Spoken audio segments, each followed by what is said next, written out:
오늘 말씀은 다니엘 2장 말씀을 봅니다. 해몽에 대한 이야기들이 많이 있죠. 그런데 기독교인들은 해몽에 대해서 어떻게 생각해야 되는가? 가끔 교회 다니는 분들 중에 꿈꾼 일들에 대해서 함부로 말하시는 분들도 있어요. 그러나 성경 가운데는 꿈에 대한 이야기와 해몽에 대한 이야기들이 있습니다. 하나님께서 꿈을 통해서 하나님의 일을 하시는 경우도 있다는 것을 우리는 인정해야 돼요.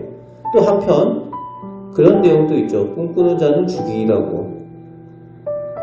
하나님보다 꿈을 더 의지하고 신뢰하는 미신적인 그런 행동을 하는 사람들에 대해서는 또 하나님께서 기뻐하지 않으신다는 것을 볼 수가 있습니다.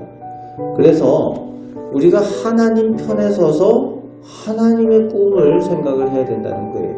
그래서 꿈에 대한 것들을 함부로 대할 것도 아니지만 또 꿈만 이야기하는 것도 조심해야 됩니다. 그래서 꿈에 대한 성경적인 태도를 가지는 것이 중요합니다. 오늘 말씀에서 바벨론 왕 느부갓네살은 황당한 주문을 그 나라에서 가장 신들과 가까이 있고 또 많은 학식을 가지고 있다고 말하는 지혜 있는 사람들에게 하고 있습니다.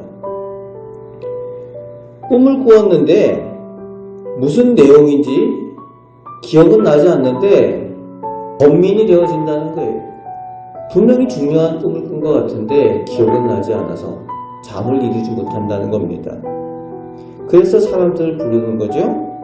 자기가 무슨 꿈을 꾸었는지 또 그 꿈이 뭘 의미하는지 해석을 말하라는 겁니다. 권력이 깡패라는 말이 있지만 이런 억지가 어디 있습니까? 생떼죠. 보통 자기가 어떤 꿈을 꾸었는지 이야기를 하고 그 꿈에 대한 해석을 말하라 이렇게 할 수 있는데 이거는 당시의 최대 강국, 최강국인 바벨론의 왕이 사람들을 불러다 놓고 자기가 무슨 꿈을 꾸었는지부터 맞추라는 거죠. 그리고 못 맞추면 죽이겠다는 겁니다. 그런 억지 같은 명령을 오늘 바벨론 왕 느부갓네살이 하고 있는 것을 1절부터 13절에 기록하고 있습니다. 11절에 사람들이 하는 말이 나옵니다. 그것은 사람이 아닌 신들만 가능하다라고 말합니다. 그런데 문제는 이 불려온 사람들, 왕 앞에 나온 사람들 중에 당시 강대국의 바벨론의 신들을 섬기는 사람들도 그 가운데 있었는데 그들도 못 맞춘다는 거예요. 그러니까 오늘 본문의 이 문제는 누가 진정한 신인가를 질문하는 암시적인 문제 제기를 하고 있는 내용이라는 거예요. 너희가 믿는 신이 진정한 신인가? 라는 질문을 하나님께서 던지신 것을 느부갓네살 통해서 그 질문을 또 하고 계시는 내용이라는 겁니다. 못 맞히면 다 죽이겠다. 그래서 명령을 내립니다. 당시 하나님을 믿는 사람들 가운데에 또 지혜자인 다니엘과 친구들도 이 죽음의 위기 가운데 있게 되어졌다는 거죠. 그때 다니엘과 그 친구들, 하나님을 믿는 사람들의 진가가 이제 나타나게 됩니다.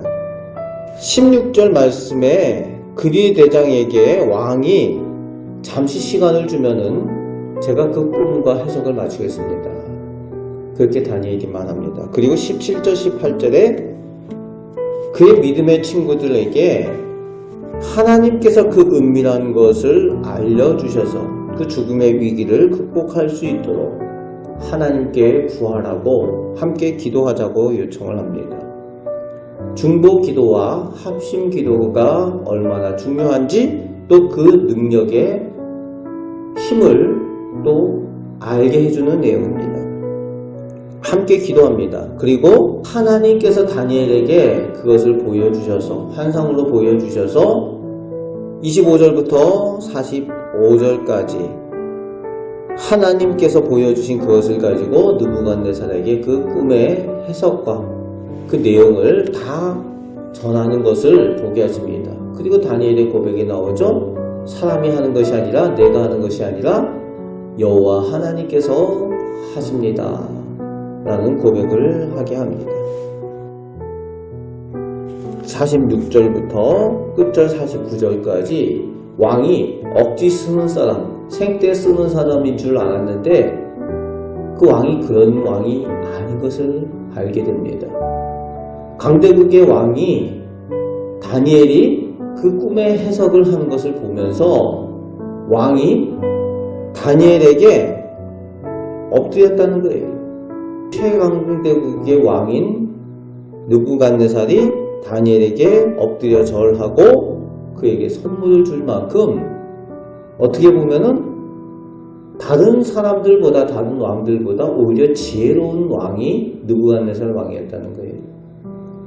진정한 지혜를 인정할 줄 알고 진정한 신에 대해서 인정할 줄 아는 그런 사람인 것을 보게 됩니다. 그리고 죽음의 위기만 극복한 것이 아니라 48절 49절에 보면은 왕이 다니엘을 중용하고 그리고 다니엘의 요청에 따라서 그 친구들까지 귀하게 중용하여 사용하는 것을 볼 수 있다는 겁니다. 오늘 본문을 통해서 하나님께서 하나님의 일을 이루시기 위하여 어떻게 역사하시는가, 또 그것에 대처하기 위해서 하나님의 사람들은 또 어떻게 기도해야 되는가 보게 하십니다. 그리고 하나님의 사람들인 다니엘과 그 친구들이 나만 살고 다른 사람들 죽도록 내버려 두는 것이 아니라 오히려 모든 위기에 빠진 사람들, 나도 살고 남도 살리는 그 일들을 감당하는 것을 볼 수가 있습니다. 오늘 우리는 이런 다니엘과 같은 은혜를 받은 사람들입니다. 우리가 받은 기도의 능력, 또 하나님의 사람들로 우리 곁에 있는 사람들을 위해서 중보하고 또 합심하여 기도하며 그 가운데 하나님께서 이루신 것을 경험하며 살아가는 우리 능력의 사람들 되시기를 주님의 말씀으로 축복합니다. 아멘. 기도하겠습니다. 하나님, 저희가 하나님의 은혜를 받은 사람들입니다. 사람으로 불가능한 것을 우리가 믿는 하나님께서는 가능하게 하시는 하나님이신 줄 믿습니다. 다니엘이 체험하였던 그 일들을 오늘 저희들도 체험하며 살게 하여 주시고 하나님의 능력을 누리며 살아가는 저희 복된 성도들 다 되게 하여 주옵소서. 그 믿음을 오늘 저희들 가운데 허락하여 주옵소서. 오늘도 저희와 함께 하여 주심을 감사드리오며 우리들 사랑하시는 예수 그리스도의 이름으로 기도하옵나이다. 아멘.